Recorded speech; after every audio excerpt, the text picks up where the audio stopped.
Madam President, first I do have to say, Senator Sharon, I am relieved that we will no longer be hearing about the Mankato Civic Center. But I do acknowledge, Senator Sharon, how effective you have represented the needs of your community in that region, because it isn't just your community, but in fact, it is the broader region. And so I too want to thank Senator Stump for what is before us as we look at this bonding bill, and in particular want to thank Senator Stump for the strong commitment that the Senate made towards higher education, and that the conferees on the bonding conference committee, or in those discussions, were able to come through with, because we had, in my opinion, the strongest approach to funding infrastructure for higher education. We had proposed the greatest amount of HEAPR dollars, and HEAPR dollars aren't sexy. They aren't a new building. They aren't something, you know, that's got bells and whistles on it, but it really is our ability to make certain that what we have lasts for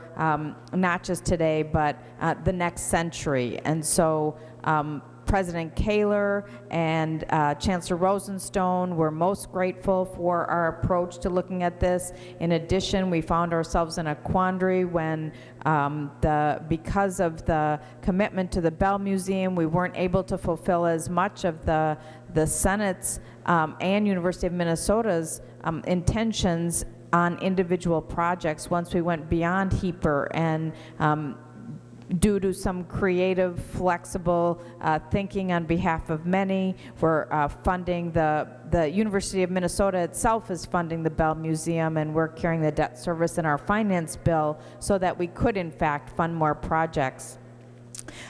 We went in the order of each of our institutions' priorities, which I think is important, with, you know, minor exceptions, and we'd rather not have to go around any exceptions. But there was one exception that I took myself that I also want to highlight, and that is we put a small amount of money in the University of Minnesota's allocation for the design for the science building at Duluth. And I want to highlight that because I think UMD has a real opportunity to become a leader in the STEM fields. You know, there they are sitting in that beautiful, beautiful place with all of the science activity, the mining activity around them. And so being able to support UMD's vision in fulfilling the opportunity that in the sciences can provide in attracting the best and brightest students and faculty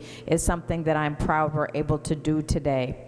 And then finally, just a thank you to Senator Stump for investing in the St. David's Center, because St. David's is a center which provides intervention services for young children with disabilities. They also provide services to all young children, but in particular they're known for really being a model of providing extraordinary services to the youngest learners with disabilities in such a way that by the time those kids come to kindergarten, they're often no longer in need of our services. And so being able to support St. David's so that they can continue to train others around this state and reach out to a much broader community, making a difference to each and every little one, is something that I'm also grateful to be able to support today.